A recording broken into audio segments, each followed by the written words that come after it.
માનનીય સભ્ય શ્રી ધવલસિંહ બે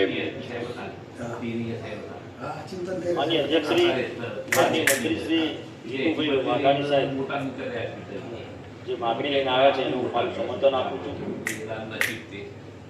ખેડૂતોના ખાતામાં 6000 સીધા જ એના ખાતામાં પડે અને પ્રધાનમંત્રી કિસાન નિધિ યોજના અંતર્ગત જે ખેડૂતોને ફાયદો થાય છે એ અકલ્પનીય છે. અને ખાસ કરીને જ્યારે ખેડૂતોનો ખર્ચ વધ્યો હોય એવા સંજોગોમાં આ સહાયરૂપ છે. સાથે જ અત્યારે જે પરિસ્થિતિ બટાકા ઉત્પાદન કરતા ખેડૂતોની છે એમાં માવજીભાઈએ જે વાત કરી છે એમાં હું મારી સૂર પુરાઈને કહું છું કે ભાઈ એમને પણ સહાય મળે. 2 વખત આપણે આપી છે અને એમાં વધુ સહાય મળે એવી માનનીય મંત્રીશ્રીને વિનંતી છે. સાથે જ ખાતર અને બિયારણની અંદર આપણે પૂરતું આપીએ છીએ, પરંતુ સમય અને જે સમય હોય એ પ્રમાણે એને મળી જાય તેવી વ્યવસ્થા કરવામાં આવે. બીજું ખાસ કરીને રાજ્ય રજિસ્ટ્રાર અને સરકારે નીતિ બનાવી છે અને જે ડેરીની અંદર હોય કે સહકારી માળખામાં રજિસ્ટર મંડળીઓ હોય અને એનો પરિપત્ર જગ્યાએ રજિસ્ટર કરવી.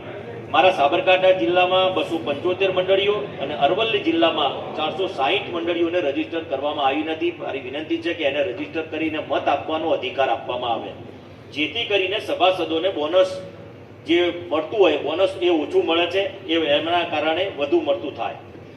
તેવી જ રીતે સહકારી બેંકોમાં શેર સભાસદ બનાવતા નથી અને શેર સભાસદ બનાવે તો એનાથી સીધો મંડળીઓ રજીસ્ટર થાય અને એને ફાયદો થાય.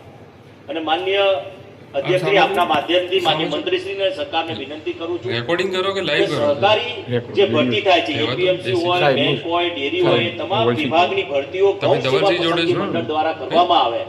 હું માનું છું કે ગરીબ અને મધ્યમ વર્ગના તમામ લોકોને સીધો તમામ સમાજોને તેનો ફાયદો થાય તેવી હું આપના માધ્યમથી વિનંતી કરું છું.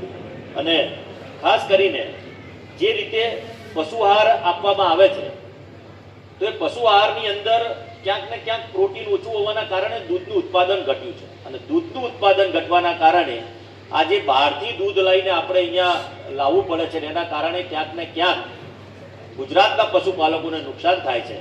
તો માન્ય અધ્યક્ષશ્રી આપને વિનંતી છે, આપના માધ્યમથી મંત્રીશ્રીને વિનંતી છે કે મારી આ વાતને ધ્યાનમાં લઈ અને એમાં રજૂ કરવામાં આવે. માનનીય સભ્ય શ્રી